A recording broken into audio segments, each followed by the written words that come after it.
తాంబూలాలు ఇచ్చేసాం తన్నుకు చావండి అని కాకుండా ఇప్పుడే ముందుగానే జాగ్రత్త తీసుకుంటే బెటర్. ప్రతి పోలీస్ స్టేషన్కి ఒక టెక్నికల్ ఎక్స్పర్ట్ నియమించడం. అది 15,000 ఇస్తారా, 20,000 ఇస్తారా, 25,000 ఇస్తారా, ప్రభుత్వం తరపున ప్లాన్ చేసుకుంటే అవుట్ సోర్సింగ్. అటు పార్టీ కార్యకర్తలకు నాయకులకు ఇప్పుడు ఏంటంటే ఉద్యోగాల కోసం చివరికి ప్రైవేట్ కంపెనీల వాళ్ళని కూడా బెదిరించేసి ఉన్న ఉద్యోగుల్ని తీసేసి మా వాళ్ళకి ఇచ్చేయండి, లేకపోతే ఇప్పుడున్న ప్రభుత్వ ఉద్యోగుల్ని రాజీనామాలు చేయించి తీసుకుంటున్నటువంటి రోజులు. కాబట్టి దాన్ని ఏమంటారు,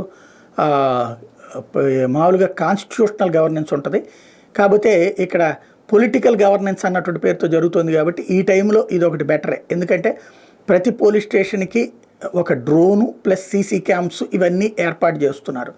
1,00,000 దాకా సీసీ కెమెరాలు రాష్ట్ర వ్యాప్తంగా ఏర్పాటు చేయబోతున్నారు. కొన్ని ప్రభుత్వాన్ని, కొన్ని ఏమో ప్రైవేట్ వాళ్ళ స్పాన్సర్షిప్తో ఇది రాష్ట్ర వ్యాప్తంగా జరుగుతున్నటువంటి ఒక పెద్ద ప్రక్రియ.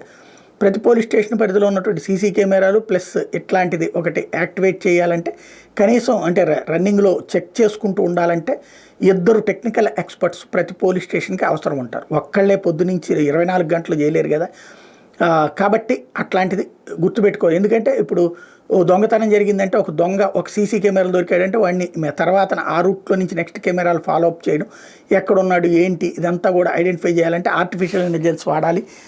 బుర్ర ఉన్నటువంటి టెక్నికల్ ఎక్స్పర్ట్స్ని కనుక పెడితే ఏదో ఇచ్చామంటే ఇచ్చాం, పార్టీ వాళ్ళకి ఇచ్చాం అన్నటువంటి కోణంలో కాకుండా బుర్ర ఉన్నటువంటి ఆర్టిఫిషియల్ ఇంటెలిజెన్స్ నాలెడ్జ్ ఉన్నటువంటి టెక్నికల్ ఎక్స్పర్ట్స్ని పెట్టుకుంటే అది 10,000 15,000 అని కాకుండా అవసరమైతే 30,000 40,000 రూపాయలు జీతం ఇచ్చైనా సరే పెట్టుకుంటే కనుక చక్కటి పరిశోధన రంగంలో అద్భుతమైనటువంటి ప్రగతికి అవకాశం ఏర్పడుతుంది.